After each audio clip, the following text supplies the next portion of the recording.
Good morning students.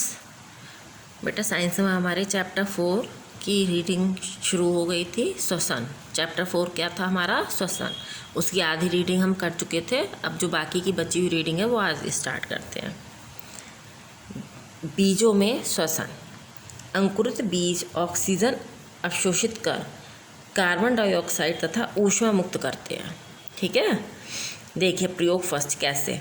कुछ चने के बीजों को पूरी रात के लिए पानी में भिगो दीजिए। सुबह इन बीजों में से आधे बीजों को 10 मिनट के लिए उबाल लीजिए। उबालने से ये बीज मर जाते हैं और अंकुरित नहीं होते। अब उबाले बीजों को एक थर्मस यानी फ्लास्क में तथा बिना उबाले हुए बीजों को थर्मस फ्लास्क बी में रखिए। देखिए यहाँ पर आपको डायग्राम है, यहाँ पे दिखाया गया है। इस वाले जो बीकर है इसमें क्या है, जो अंकुरित नहीं हुए, और इसमें बीज जो अंकुरित होते हैं। दोनों फ्लास्कों में एक एक थर्मामीटर लगा दीजिए। अब दोनों फ्लास्कों को 1 या 2 दिन के लिए बिना हिलाए डुलाए छोड़ दीजिए। हर 2 घंटे के बाद थर्मामीटर का तापमान नोट किए दीजिए। ठीक है, क्या करना है आपको? हर 2 घंटे के बाद थर्मामीटर का जो तापमान है वो नोट करना है। अब क्या देखेंगे आप देखेंगे कि फ्लास्क खां में यानी जो दूसरा फ्लास्क है, तापमान धीरे धीरे बढ़ता है और फिर स्थिर हो जाता है। लेकिन फ्लास्क काम में के तापमान में कोई अंतर नहीं होता। इसके तापमान में कोई अंतर नहीं आएगा और इसके तापमान में क्या होगा, तापमान धीरे धीरे बढ़ेगा और फिर स्थिर हो जाए यानी रुक जाएगा। निष्कर्ष, इससे पता चलता है कि फ्लास्क खां में जीवित बीज है।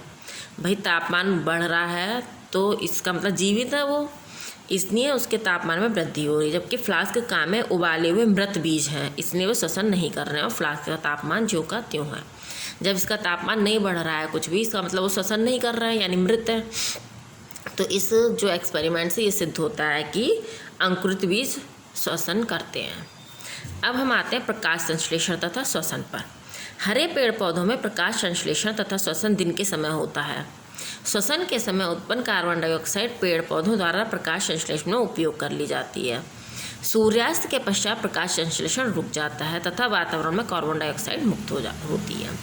समझिए, प्रकाश संश्लेषण कब होगा? भी सूर्य के प्रकाश में ही होता है, तो दिन के समय होगा, लेकिन रात के समय वो रुक जाएगा जब सूर्यास्त हो जाएगा, है ना। सूर्य जब अस्त हो जाएगा उसके बाद प्रकाश संश्लेषण रुक जाता है और वातावरण में कौन सी गैस छोड़ने लगते हैं? वो कार्बन डाइऑक्साइड।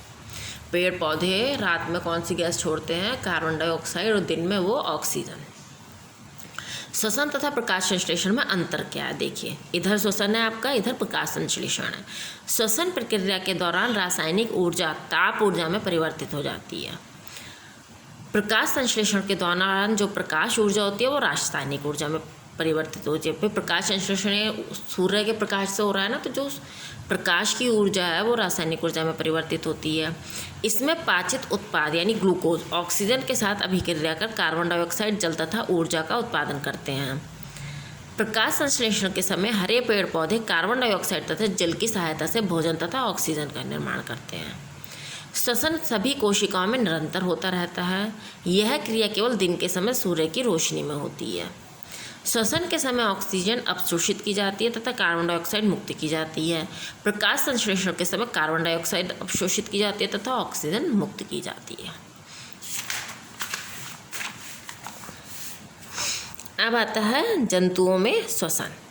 श्वसन सभी जंतुओं के लिए आवश्यक प्रक्रिया है। विभिन्न जीव जंतु अपनी आवश्यकताओं के अनुरूप विभिन्न विधियों का उपयोग श्वसन के लिए करते हैं। कुछ जंतुओं की श्वसन प्रक्रिया निम्नलिखित है। ठीक है, सबके अपने अलग अलग होती है। त्वचा अथवा कोशिका झिल्ली द्वारा।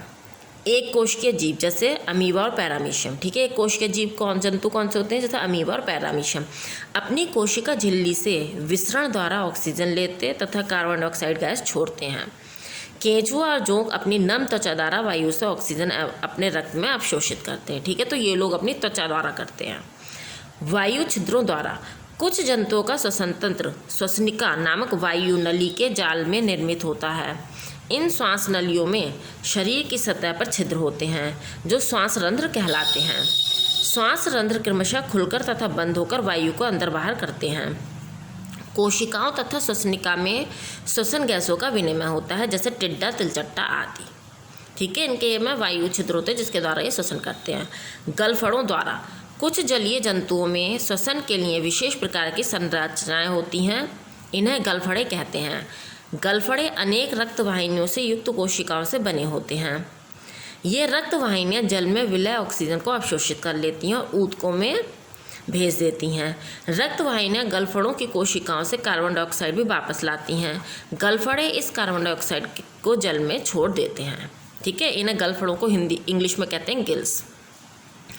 तो इनके द्वारा कौन लेता है? जैसे मछली। अब आता फेफड़ों द्वारा। पक्षियों, स्तनधारियों एवं मनुष्य में एक सुविकसित श्वसन तंत्र होता है। इनमें गैसों का आदान प्रदान वायु कोष्ठकों द्वारा होता है। अब आता मानव में श्वसन। सभी जीवित प्राणियों को भोजन का दहन कर ऊर्जा प्राप्त करने के लिए ऑक्सीजन की आवश्यकता होती है। भोजन से ऊर्जा उत्पन्न करने की प्रक्रिया श्वसन कहलाती है। ठीक है, समझ में आया? श्वसन क्या कहलाती है? भोजन से ऊर्जा उत्पन्न करने की प्रक्रिया श्वसन कहलाती है। आवश्यक ऑक्सीजन हमारे द्वारा अंतः श्वासित वायु से प्राप्त होती है। श्वसन के समय कार्बन डाइऑक्साइड तथा जल आदि अपशिष्ट उत्पाद उत्पन्न होते हैं। यह हमारी निश्वासित वायु द्वारा बाहर निकाल दिए जाते हैं। यह क्रिया क्रमशः अंतः श्वसन तथा निश्वसन कहलाती है। विविध अंगों का समूह जो प्राणियों को ऑक्सीजन लेने तथा कार्बन डाइऑक्साइड छोड़ने में मदद करता है श्वसन तंत्र कहलाता है। श्वसन तंत्र में नासाद्वार, श्वासनली, श्वसनी तथा फेफड़े प्रमुख होते हैं। जब हम अंतः श्वास लेते हैं तो वायु हमारे नासाद्वार से प्रविष्ट करती है। नासिका के रोम तथा आंतरिक अस्तर धूलकणों तथा कीटाणुओं को श्वसन तंत्र के भीतर जाने से रोकते हैं। हमारी नाक में आपने देखा है ना, छोटे छोटे रोए से होते हैं, है ना, तो वो क्या काम करते हैं? धूलकणों और कीटाणुओं को जाने से रोकते हैं श्वसन तंत्र में। नासाद्वार से अंदर जाने वाली वायु गर्म एवं आर्द्र हो जाती है तथा श्वासनली व श्वसनी के माध्यम से फेफड़ों में प्रवेश करती है। फेफड़ों में प्रत्येक श्वसनी छोटी छोटी नलियों में प्रसारित होती है, जिन्हें श्वसनिकाएं कहते हैं। इन श्वसनिकाओं के दूसरे सिरे पर बहुत सूक्ष्म वायु कोश होते हैं। ये वायु कोश रक्त वाहिनियों से घिरे रहते हैं। ये रक्त वाहिनियाँ हमारी अंतः श्वासित वायु में उपस्थित ऑक्सीजन को अवशोषित कर लेती हैं। रक्त में उपस्थित कार्बन डाइऑक्साइड वायु कोश में निर्मुक्त हो जाती है तथा हमारे शरीर में निश्वसन के क्रम से बाहर निकल जाती है। अतः श्वसन के समय फेफड़े में ऑक्सीजन तथा कार्बन डाइऑक्साइड का विनिमय होता है, यानी ऑक्सीजन ली जाती है और कार्बन डाइऑक्साइड बाहर निकाली जाती है। चैप्टर की रीडिंग बेटा खत्म हो चुकी है।